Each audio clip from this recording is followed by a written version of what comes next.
오늘도 말씀에 하나님의 음성이 여러분의 마음에 새겨지는 은혜가 있으시기를 예수님의 이름으로 축복합니다. 두 번 설교했더니 목이 간 것 같은. 한 왕의 이야기로 여러분과 말씀을 나누려고, 말씀의 시작을 열려고 합니다.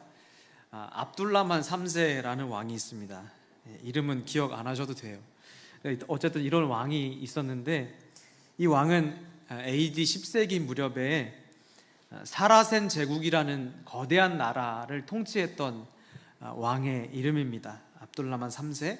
이 압둘라만 3세는 엄청나게 이 거대한 제국을 49년간 50년 가까이 통치한 사람으로서 그의 어떤 업적이나 이런 기록들을 보면 성경에서 가장 호화로운 삶을 살고 부강한 나라를 일구었던 솔로몬과 비견될 만한 그런 나라의 왕이었습니다. 솔로몬도 성경에 보면 그가 얼마나 많은 부와 또 얼마나 넓은 땅과 또 얼마나 강력한 힘을 가지고 있었는지 이런 것들이 나오잖아요.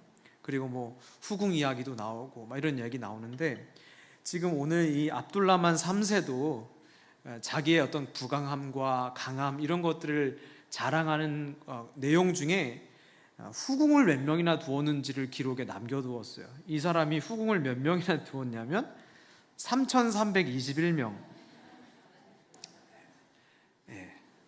이렇게 보면 솔로몬보다 한 급 좀 더 높은 것 같기도 하고, 이거는 뭐 한 사람씩 돌라고 하면 이게 몇 바퀴를 돌아야 다시 그 얼굴을 마주할 수 있는지 막 계산을 일부러 안 했습니다. 약간 기분 나빠가지고.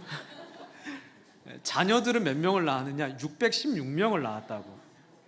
그러니까 얘가 50년 동안 나라를 통치한 건지 아니면 그냥 애를 낳은 건지 모를 정도로, 이게 뭐 당시에는 그 왕의 어떤 강함의 상징이었는지 부함의 상징이었는지 어쨌든 이런 기록을 남겨놨어요.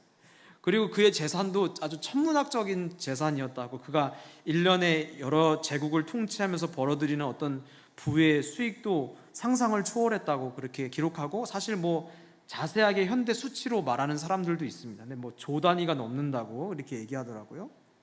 근데 어쨌든 이렇게 모든 것을 가지고 모든 부와 힘과 원하는 것을 모든 것을 다 이룬 것 같은 이 압둘라만 3세가 생애를 살면서 모든 것을 다 이루고 이제 죽음을 앞두고 나서 자기의 삶을 아마 돌아보면서 이런 고민을 했던 것 같아요. 나는 행복했나? 근데 그가 이렇게 죽음을 앞두고 이런 말을 했다고 합니다. 내가 오랫동안 부귀와 영화를 누렸지만 내가 진정으로 행복했다고 생각되는 날은 14일에 불과했다. 아주 정확하게 숫자, 날짜도 기록해 놨어요. 그러니까 이 사람이 죽을 때 이 50년간 나라를 통치하고 후궁이 뭐 몇천 명이 넘고 자녀들을 이렇게 놓고 그 나라를 50년간 뭐 부를 있는 대로 다 누리는 그런 왕인데, 이 사람이 죽을 때 나는 진짜 행복했나라고 돌아보면서 자기 인생의 행복한 날을 세어보니까 14일밖에 되지 않았다는 거예요. 이 내용은 우리의 삶을 생각해 보게 합니다. 여러분, 이 땅에서 태어난 모든 이들이 행복을 추구하며 살지 않는 사람이 어디 있겠어요? 모두가 행복이라는 것을 꿈꾸고 행복하려고 노력하고 행복하려고 애쓰고 행복하려고 우리가 우리의 인생을 들이잖아요. 그런데 우리가 그럼에도 불구하고 행복하다고 느끼지 못하는 이유는, 우리는 왜 행복하다고 느끼지 못할까요? 우리는 행복한 어떤 지점, 어떤 위치, 어떤 자리까지 도달하지 못하기 때문에 행복하지 못하다고 여기는 것은 아닐까 생각해 보게 됩니다. 그 위치까지 도달하지 못해서, 내가 어떤 그 환경에 이르지 못해서 나는 행복하지 못한 것이 아닐까. 그런데 오늘 압둘라만 3세의 삶을 생각해 보면 과연 우리가 그 지점에 도착하지 못했기 때문에 행복하지 못한 것일까 물어보지 않을 수 없죠. 오늘 그 행복에 관한 말씀을 말씀 속에서 여러분과 나누고 그 속에 있는 은혜를 여러분과 함께 나누기를 원합니다. 우리가 이 땅을 살아갈 때 나보다 나의 행복을 더 원하는 존재가 대개는 보통 있습니다. 누굴까요? 네, 부모님. 이 땅에 낳았다면 보통은 다들 나보다 나의 행복과 기쁨을 더 바라는 존재가 보통은 부모님이라는 것을 압니다. 물론 뭐 항상 그렇지 않을 수도 있겠지만 부모님은 그래도 나보다 나의 행복을 더 원하시고 내가 기뻐하는 것을 더 원하십니다. 오히려 자기의 행복과 기쁨보다 자녀가 행복하고 기뻐하는 것을 원하시죠. 저도 부모님과 이렇게 생각해보니까 떨어져 산 지가 꽤 오래됐더라고요. 제가 고3 하숙을 시작하면서 조금씩 부모님과 떨어져 살기 시작하면서 대학교 때 기숙사 쓰고 그 뒤로 부모님과 같이 산 적이 없었으니까 한 16년 이렇게 떨어져 살았던 것 같아요. 지금도 사실 자주 못 뵙습니다. 그런데 만나기만 하면 부모님이 저한테 물어보시는 게 있어요. 뭘까요? 밥은 제때 먹니? 그것도 중요한 질문이죠. 제가 원하는 답이 아니었어요. 뭐라고 물어보시냐면 뭐 필요한 거 없냐? 하시잖아요. 왜 기억 못 하세요? 우리 평소 하시죠? 뭐 필요한 거 없어? 이렇게 물어보죠. 왜 이런 질문을 할까요? 부모님이 왜 필요한 거 없니? 뭐 부족한 거 없어? 왜 물어보실까요? 단순히 우리의 부족함을 채워주려고?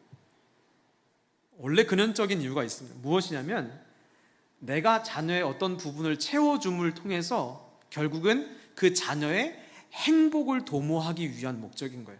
단순히 뭔가 부족한 걸 채워주고 싶은 게 아니라 결국은 어떤 부족한 부분들을 채워서 그 자녀가 행복을 누리기를 원하는 것이 부모의 마음인 것이죠.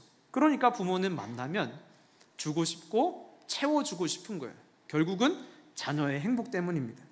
그런데 이렇게 부모의 마음속에 자녀가 자기를 향한 행복을 원하는 것보다 더 자녀의 행복을 원하는 이런 부모의 마음에 깃들어 있는 이런 마음, 자녀가 행복해지기를 바라는 이 마음은 어디서부터 나온 것일까? 그냥 부모가 되면 자연스럽게 우리 마음에 그냥 대부분 꽂히니까 이게 자연 발생인가요? 어떻게 해석해야 될까요? 자녀가 잘 되길 바라는 마음, 행복하길 바라는 마음은 어디서부터 나온 걸까요? 바로 하늘 아버지로부터 출발한 마음이에요. 왜냐하면 하나님이 자기의 형상을 따라서 우리를 당신의 자녀로 지었기 때문이에요. 그래서 하나님이 처음부터 가지고 계셨던 마음이 바로 자기가 지은 백성들, 자녀들이 하나님 안에서 행복하게 사는 것을 가장 원하셨던 분이에요. 하나님은 그래서 우리 인간이 사실 우리를 지으실 때 가장 행복하기를 원하셨어요. 그래서 하나님 처음 에덴을 창설하실 때, 세상을 지으실 때 에덴을 지으신 이유는 하나님이 거기 살려고 지은 게 아니에요. 자기 별장 지어놓은 게 아니죠. 하나님은 우주보다 크신 분이기 때문에 에덴도 좁아요.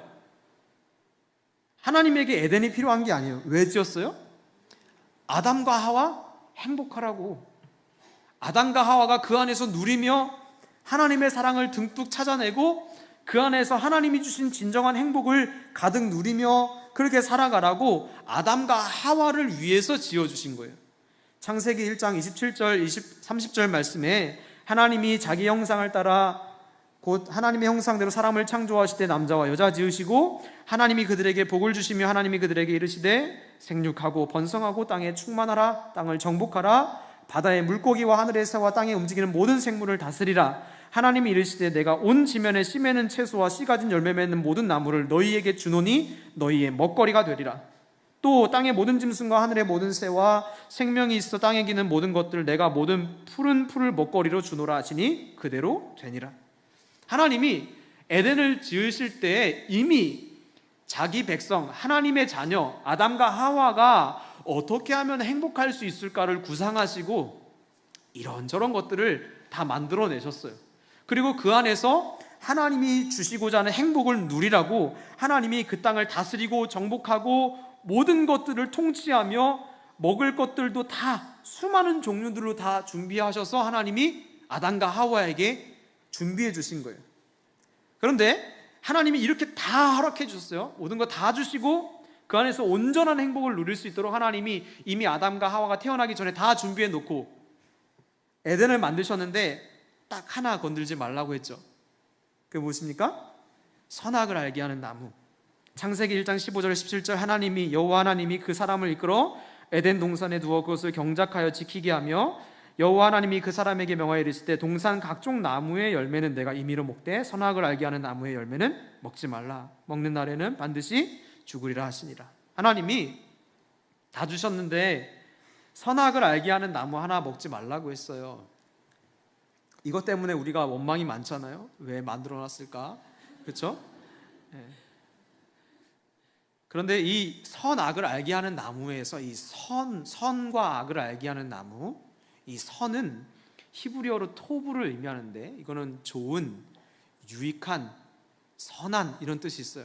그런데 이 토브라는 이 단어는 꼭 그렇게만 쓰이지 않고 성경의 다른 구절들을 히브리어 성경으로 보면요, 또 다른 의미로 해석해 놓은 데가 있는데 바로 이 토브, 선을 행복이라고 해석해 놓은 데가 많아요. 그리고 오늘 우리가 앞서 읽은 신명기 10장의 말씀에도 행복이 등장하죠. 그 행복도 토브라는 선, 오늘 선악과에 등장하는 이 단어와 동일한 단어예요. 그러면 이런 의미 속에서 선악과라는 나무를 다시 해석해 보면 선악을 알게 하는 나무는 단순히 그냥 선악을 알게 하는 나무가 아니라 어떻게 해석되느냐면 행복과 불행을 알게 하는 나무로 바뀝니다. 이 선악을 알게 하는 나무는요, 행복과 불행을 알게 하는 나무예요. 이게 무슨 표현일까요? 보통 많은 분들이 선악과의 의미를 여러 가지로 해석하세요. 또 많은 맞는 말들이 있어요. 그런데 저는 오늘 이 행복과 관련돼서 여러분과 함께 생각해 보려고 하는 거예요. 도대체 행복과 불행을 알게 하는 나무, 이런 뜻은 어떻게 해석할 수 있을까요?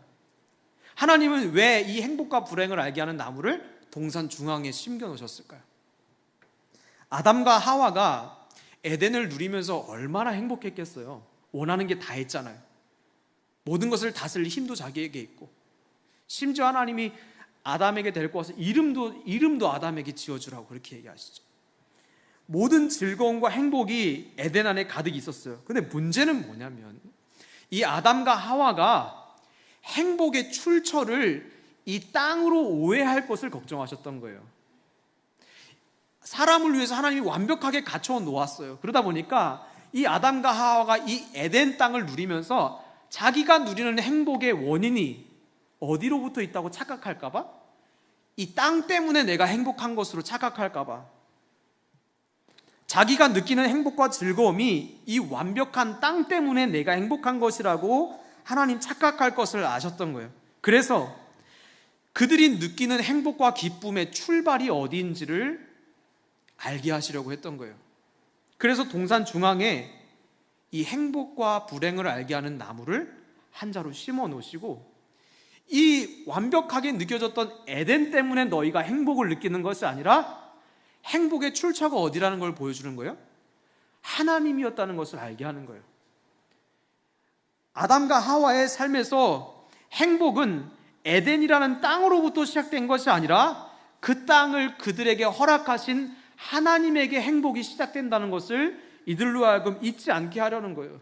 땅에 취해서 이 땅의 아름다운 것들의 마음 빼앗겨서 나의 행복은 이 완전한 이 에덴 때문에 있는 것이라고 착각할 그들에게 하나님이 특별한 장치를 놓으신 거예요.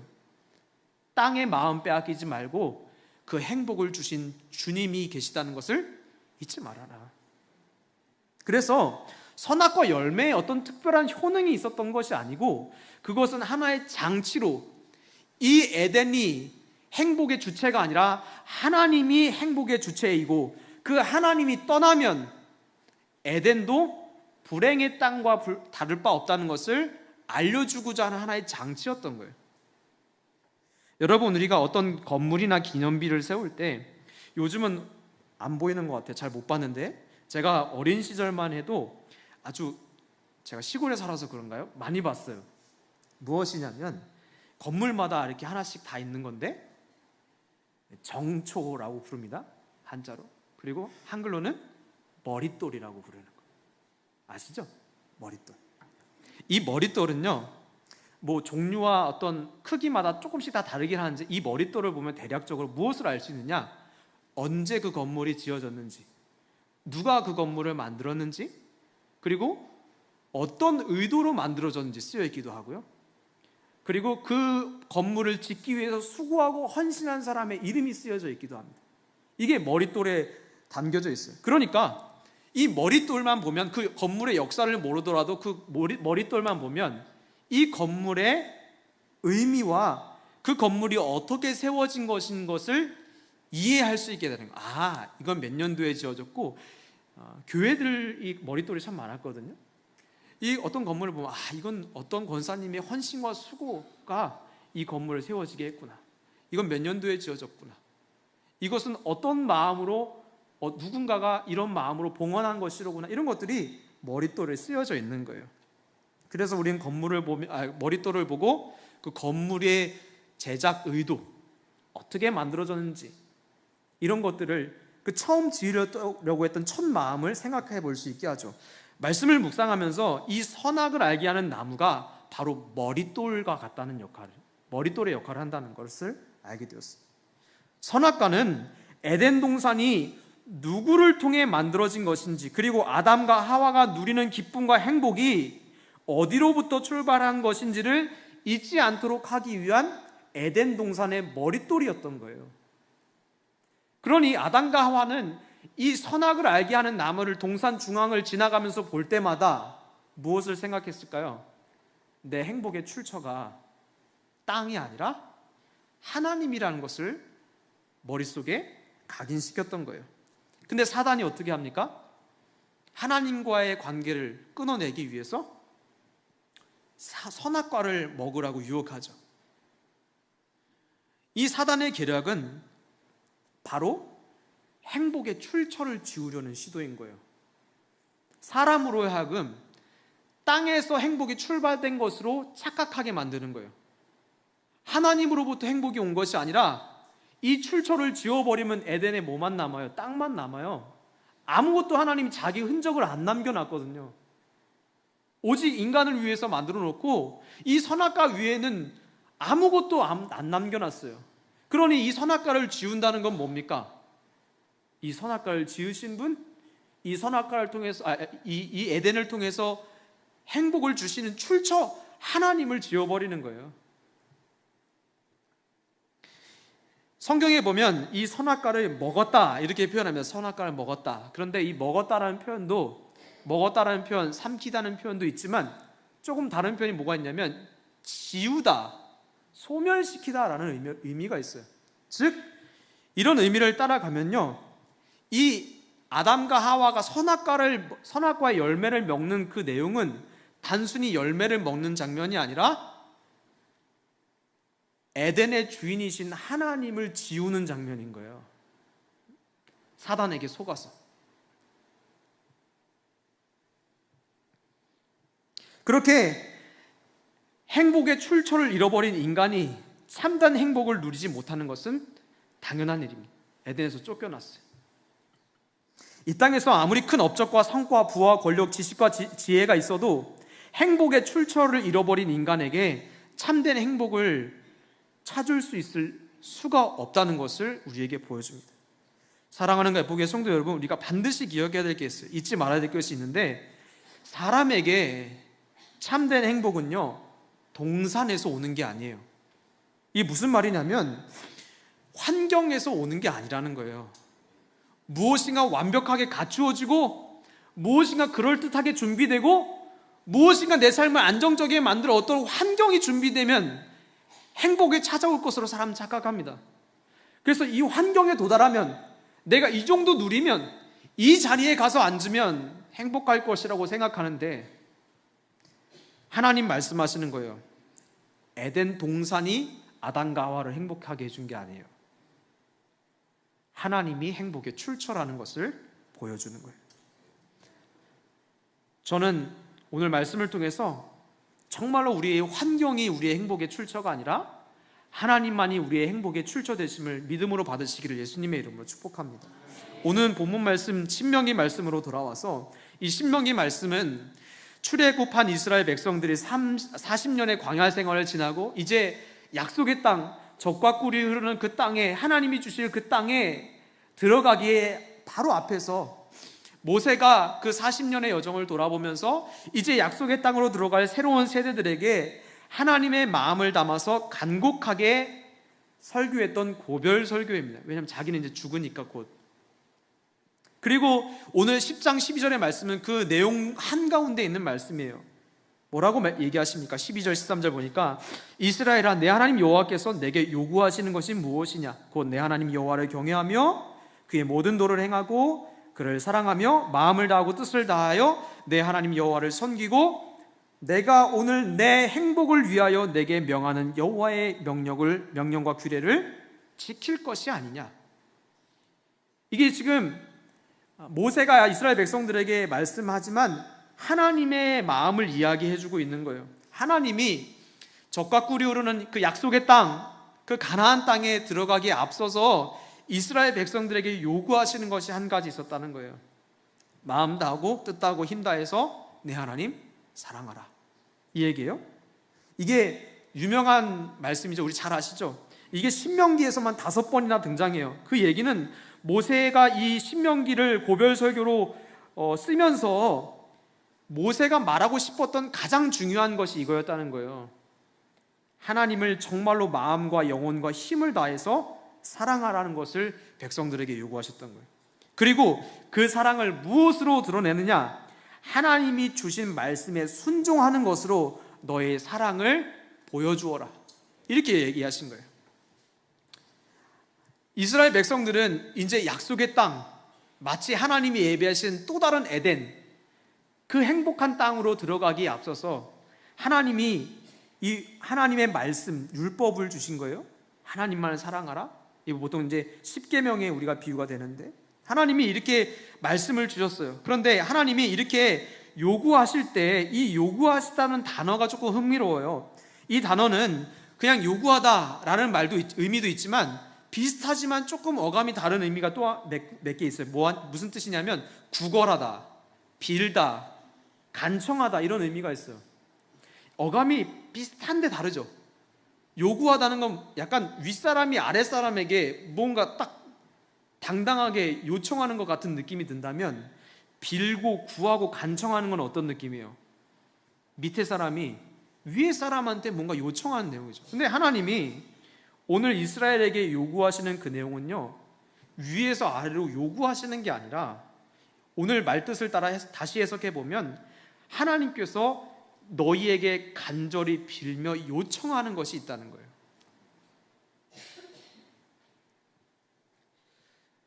하나님이 이스라엘 백성들 앞에서 낮은 자세로 부탁하신다는 거예요. 아니, 애원하신다는 거예요. 여러분, 이 세상을 지으신 하나님, 위에서 물을 창조하시고 없는 것을 있는 것처럼 부르신 하나님, 모든 것의 주인 되시고 통치하신 그분이 자기의 마음을 아프게 하고 자기의 뜻을 떠나 자기 마음대로 사는 사람들이 뭐가 아쉽다고 자세까지 낮춰요? 그냥 명령하면 되지. 뭐하러 그렇게 구걸합니까? 애원하고 요청합니까? 자기 하나님 입장에서 뭐가 아쉽다고, 그 완전하신 주님이 그 백성들 하나가 뭐가 그렇게 아쉽다고 이스라엘 백성들 앞에서 그렇게 허리를 낮추십니까? 여러분, 말도 안 되는 상상이지만 한번 생각해 보세요. 이 땅에 있는 많은 힘 있는 자들, 강대국에 있는 힘 있는 어떤 권위자들, 그 사람들이 저와 여러분 앞에서 무릎 꿇고 와서 간청할 일이 있을까요? 없어요. 저는 일단 없어요. 여러분들 모르겠는데 저는 없어요. 이 땅에 권세 있다고 말하는 왕들조차도 이런 모습이 상상이 가질 않는데, 모든 것을 자기 손으로 직접 창조하시고 사람은 흙으로 만들었다고 했고 흙으로 돌아간다고 하는 이 먼지 같은 이스라엘 백성들 앞에서 자세를 낮추고 고개를 숙이며 간청하는 하나님의 모습이 여러분 상상이 되십니까? 하나님이 이스라엘 백성들에게 그렇게 간청하시면서 뭘 요구하시느냐? 나 잊으면 안 돼, 이게 얘기하는 거예요. 하나님 마음과 뜻과 힘 다해서 사랑하라, 하나님 경외해라. 이게 뭐예요? 약속의 땅에 들어가서 거기서 나 잊으면 안 된다는 거예요. 무슨 얘기냐? 하나님은 이스라엘 백성들이 가나안 땅에 들어가서 그 땅에 매료되어서 그 땅에 취해 살 것을 아셨어요. 우리가 역사적으로 알죠? 가나안 땅에 들어가서 그들이 얼마나 그 땅에 취해 살았는지 하나님 그거 알았어요. 그들은 가나안 땅에 들어가서 그 약속의 땅에 들어가서 그 땅에 취해서 행복의 출처가 어디라고 생각했습니까? 그 땅이라고 여겼던 거예요. 그 전에 하나님이 이스라엘 백성에게 말씀하시는 그 말씀은 마치 에덴 동산의 선악과 같은 말씀인 거예요. 잊으면 안 돼. 너희가 그 땅에서 누리는 모든 것은 땅이 주는 행복이 아니라 누가 주신 거예요? 하나님 주신 거야. 내가 준 거야. 그거 잊으면 안 되는 거야. 그러면 너희가 약속의 땅, 젖과 꿀이 흐르는 땅이라고 할지라도 행복의 출처 되신 하나님이 지워지면 그 땅은 무슨 땅이 됩니까? 불행의 땅이 되는 거예요. 역사적으로 가나안 땅은 이스라엘에게 불행한 땅입니다.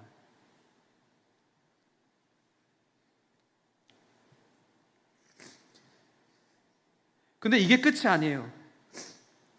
더 놀라운 말씀이 13절에 등장합니다. 13절 우리 함께 읽어보실까요? 이 말씀을 함께 읽어보기로 합니다. 함께 읽습니다. 시작. 내가 오늘 내 행복을 위하여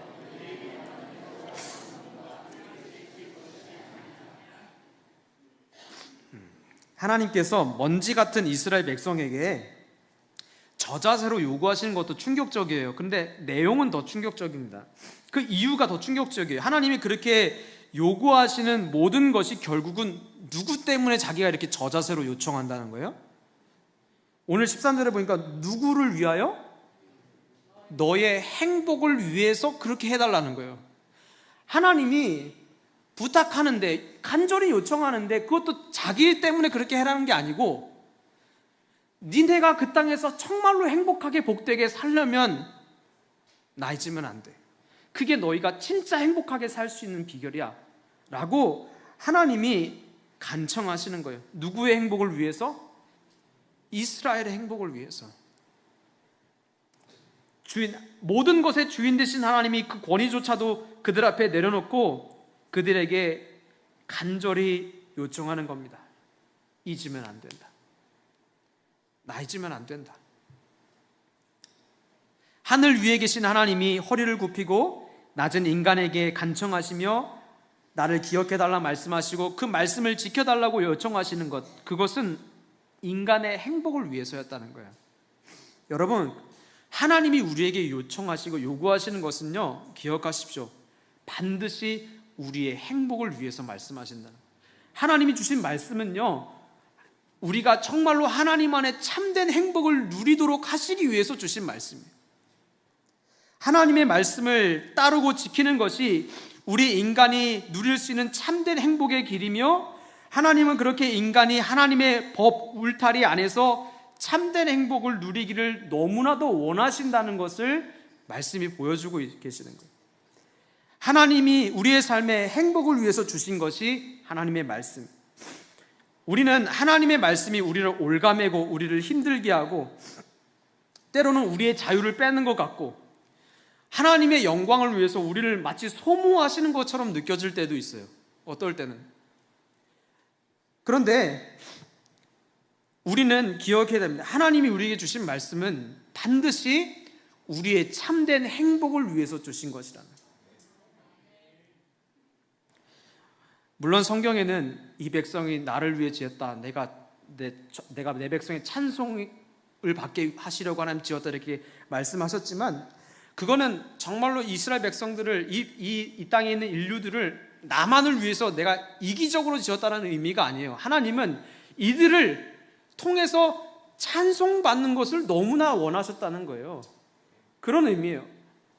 이기적인 하나님의 표현이 아니에요. 하나님은 늘 우리를 위하셨고 우리와 함께 하시기를 원하셨다는 것을 우리는 말씀을 통해 알게 됩니다. 그래서 우리는 이 땅에서 살아갈 때에 반드시 기억해야 될 것이 무엇이냐면, 행복은 환경에서 오지 않고 하나님으로부터 온다는 것.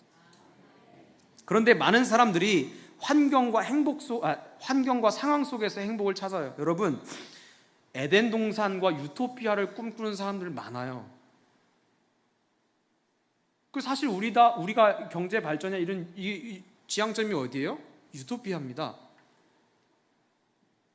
근데 여러분, 우리가 왜 유토피아를 꿈꿀까요? 아픔이 없고 걱정이 없고 모든 것이 부족하지 않은 상태라면, 그 상태라면 행복할 수 있지 않을까? 사람이 그렇게 생각하는 거예요. 그런 상황에 도달하면, 그런 환경이 갖추어지면 우리 마음에 행복이 깃들지 않을까? 그렇게 생각한다는 거예요, 사람이.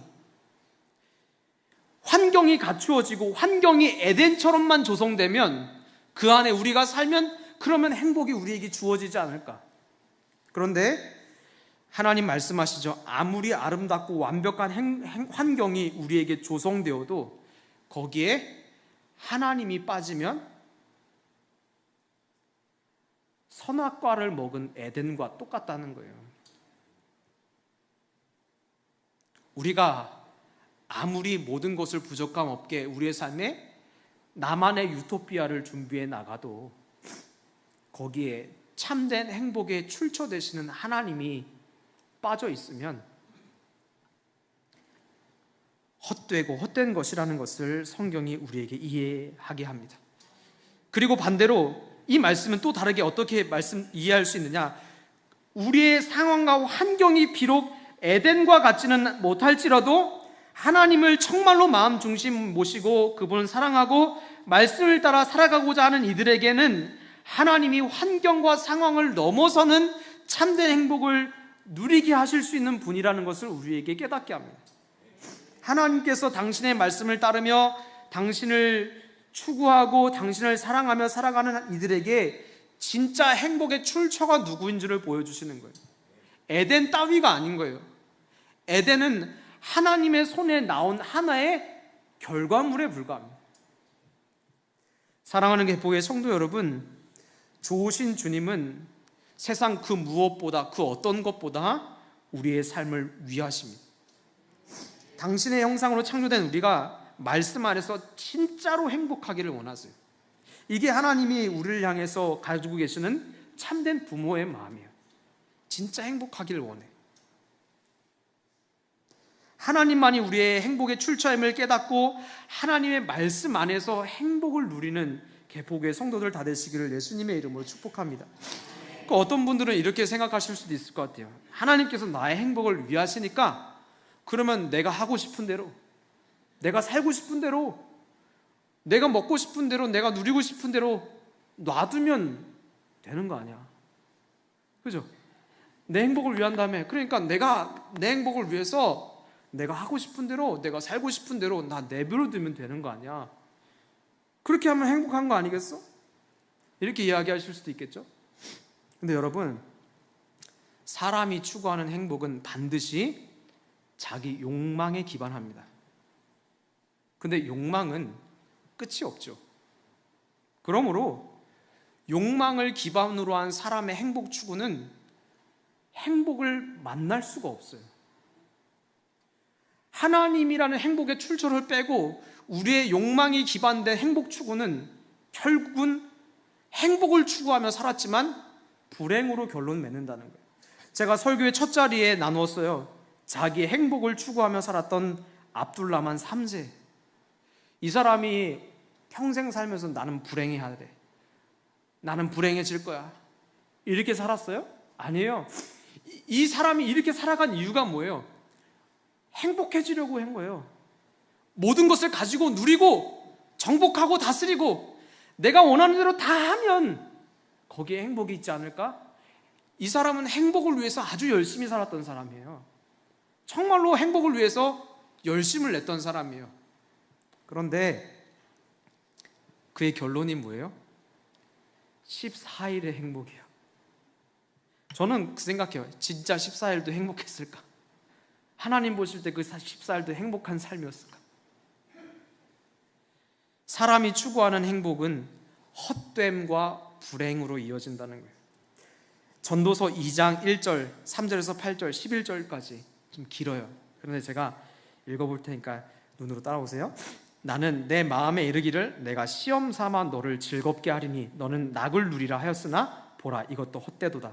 내가 내 마음으로 깊이 생각하기를 내가 어떻게 하여야 내 마음을 지혜로 다스리면서 술로 내 육신을 즐겁게 할까? 또 내가 어떻게 하여야 천하 인생들이 그들의 인생을 살아가는 동안에 어떤 것이 선한 것인지를, 이 선한 것도 토부예요. 어떤 것이 행복한 것인지를 이라고 해석해도 돼요. 어떤 것이 행복한 것인지를 알아볼 때까지 내 어리석음을 꼭 붙잡아 둘까 하여 나의 사업을 크게 하였노라. 나를 위하여 집을 짓고 포도원을 일구며 여러 동산과 과원을 만들고 또 그 가운데 각종 과목을 심었으며 나를 위하여 수목을 기르는 살림에 물을 주기 위하여 못들을 팠으며 남녀노비들을 사기도 하였고 나를 위하여 집에서 종들을 낳기도 하였으며 나보다 먼저 예루살렘에 있던 모든 자들보다 내가 소와 양떼의 소유를 더 많이 가졌으며 은금과 왕들의 소유한 보배와 여러 지방의 보배를 나를 위하여 쌓고 또 노래하는 남녀들의 인생들이 기뻐하는 처첩들을 많이 두었노라. 그 후에 다 이룬 후에 내가 생각해 본즉 내 손으로 한 모든 일과 내가 수고한 모든 것이 다 헛되어 바람 잡는 것이며 해 아래서 무익한 것이로다. 이 전도자를 이제 뭐 솔로몬으로 이야기하는 사람들도 있는데, 지혜자를, 이 지혜자가 평생도록 애쓴 게 무엇이냐면 어떻게 하면 행복해질 수 있을까요? 그리고 이 내용들은 뭡니까? 행복해지기 위해서 수만 가지를 시도해 봤다는 거예요. 즉 자기만의 에덴을 만들려고 노력했다는 거예요. 이것도 저것도, 저걸 갖다 놓으면 조금 더 낫지 않을까? 이런 것들을 준비하면 좀 행복해지지 않을까? 저것을 내 삶에 더 갖다 놓으면, 더 쌓아놓으면 행복해지지 않을까? 이 지혜자가 한 게 뭐냐면 평생 행복을 위해서 무엇인가를 쌓고 추구하고 애쓰고 열심히 살았어요. 누구보다 열심히 산 것 같아요. 그런데 결론이 뭡니까? 헛것이었다는 거예요. 전도자의 고백은 그의 인생 전체를 소비하며 자신의 욕망으로 얻으려고 했던 행복, 즉 하나님을 빼고 찾았던 행복이 얼마나 헛된 것이었던지를 알려주는 거예요. 그의 인생에서 하나님을 빼고 하나님 없는 삶에서 행복할 수 있는 모든 것들을 다 찾아봤는데 결론은 무엇이냐면 아무것도 안 잡힌다는 거예요. 그리고는 이 전도서를 전체 마감하는 12장에 결론을 이렇게 내립니다. 12장 13절에 일의 결국을 너희가 다 들었는데, 결론이에요. 하나님을 경외하고 그의 명령을 지킬지어다. 이것이 모든 사람의 본분이니라. 지혜자의 결론인 거예요. 내가 하나님 없이 행복을 꿈꾸며 나만의 에덴을 그렇게 아름답게 만들고 추구하며 노력했지만 하나님 뺀 에덴에 행복이 없었다는 거예요. 그리고 하나님을 내 마음에 모시고 정말 그분만을 사랑하고 그분의 명령 안에 거하는 것만이 사람에게 주어진 가장 행복의 길이라는 것을 마지막에서야 그가 고백하고 있는 것이죠. 사랑하는 개복의 성도 여러분, 기억하십시오. 하나님만큼 우리의 행복을 위해서 일하시는 분은 없습니다. 하나님만큼 우리의 기쁨을 위하시는 분은 없습니다. 하나님만큼 우리 자신을 위해서 자기 생명을 내어주신 분도 세상에는 없습니다. 그러므로 정말로 여러분 안에서 여러분 삶이 참된 행복으로 가득하기를 원하신다면 반드시 기억해야 될 게, 하나님을 빼고 어디서도 행복을 찾으면 안 돼요. 정말로 내가 행복해지기를 원한다, 진짜 인간이 누릴 수 있는 참된 행복을 누리기를 원하신다면 우리는 그 행복을 주시는 하나님, 그 하나님을 경외하고 사랑하고 그분이 주신 말씀의 울타리 안에 거하는 것이 우리가 정말로 내 삶을 살아가며 누릴 수 있는 참된 행복의 절정이라는 것을 기억하게 되시기를 예수님의 이름으로 축복합니다. 누가복음 2장 11절에 이렇게 나와요. 오늘 다윗의 동네에 너희를 위하여 구주가 나셨으니 곧 그리스도 주시니라. 사도행전 4장 11절, 이 예수는 너희 건축자들의 버린 돌로서 집 모퉁이에 머릿돌이 되었느니라. 예수님이 누구 위해서 오셨다고 하십니까? 너희를 위하여, 저와 여러분을 위해서 이 땅에 오셨어요. 세상을 하나님이 누구를 위해 창조하셨습니까? 저와 여러분을 위해서 창조하신 거예요. 하나님이 이스라엘 백성들을 출애굽시키시고 율법을 주신 이유가 무엇입니까? 하나님의 법을 이스라엘 백성들에게, 또 우리에게 하나님의 말씀을 주신 이유가 무엇이에요? 우리를 위하여예요. 우리를 위하여. 하나님의 말씀을 지키면 우리가 행복해집니다. 여러분, 우리가 거짓말 안 하면 하나님이 너무 기뻐. 너 거짓말 안 해서 내가 영광받아. 이러시겠어요? 거짓말 안 하는 게 십계명에 너희 거짓 증거하지 말라, 살인하지 말라, 간음하지 말라. 그거 하나님이 좋아요? 하나님은 아무 상관없어요. 안 하면 우리에게 유익이에요.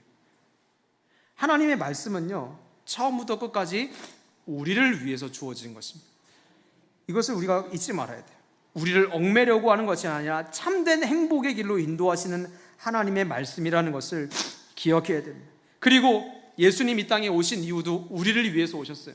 참된 행복의 출처이신 하나님을 잊게 만드는 이 죄의 문제를 끊어내고 참된 행복의 주인이신 하나님과 연결되게 하시려고 주님 이 땅에 오신 거예요. 그리고 성령님 우리 안에서 무슨 일을 하십니까? 참된 행복의 주인 되신 그 주님과 함께 오늘을 걸어갈 수 있도록 인도하시는 거예요. 상황과 환경을 넘어서 성령 안에서 우리가 참된 행복을 지금 이 순간에도 에덴은 아닐지라도 상황이 누릴 수 있도록 인도하시고 계시는 것이죠. 그래서 우리는 오늘도 우리를 위하여 오신, 우리를 위하여서 일하시는 신실하신 하나님을 마음에 늘 새겨야 하는 것입니다. 사랑하는 기복의 성도 여러분, 말씀 속에서 이제 여러분에게 권면합니다. 이스라엘 백성들에게 허리를 굽히셔서 간청하셨던 것처럼 오늘 하늘의 주인이신 하나님께서 우리에게 요구하지 않으시고 요청하시는 그 마음을 마음에 새겨주시기를 바랍니다. 그리고 하나님의 그런 간절한 요청은 우리의 행복을 위해서 간절히 말씀하고 계시다는 사실을 기억하시고 하나님의 음성을 따라 참된 행복을 누리시게 되시기를 예수님의 이름으로 축복합니다. 기억하십시오. 완벽한 동산의 행복이 있는 게 아니에요. 에덴의 행복이 있는 게 아닙니다. 상황과 환경의 행복이 있지 않아요. 유토피아가 이루어진다고 거기에 행복이 있는 게 아니에요. 이루어져도 거기에 하나님 없으면, 하나님을 상실하면, 선악을 알게 하는, 불행과 행복을 알게 하는 그 선악과를 잊어버리면, 지워버리면 유토피아는 불행의 장소로 언제든지 탈바꿈 될 수 있다. 오직 참된 행복의 출처 되신 하나님만을 바라고 하나님을 정말로 사랑하고 정말 그분만을 경외하고 말씀을 따라갈 때 하나님은 말씀 안에서 우리에게 환경과 상황을 넘어서는, 이 땅에서는 결코 누릴 수 없는 참된 행복을 저와 여러분에게 선물하여 주실 줄로 믿습니다. 하나님을 마음에 모시고 말씀의 울타리 안에서 하나님과 함께 살아가며 이 땅에서 하나님이 여러분에게 너무 주시고자 했던 그 참된 행복을 모두가 받아 누리시며 하루하루를 주님과 기쁨으로 동행하는 여러분 되시기를 예수님의 이름으로 축복합니다.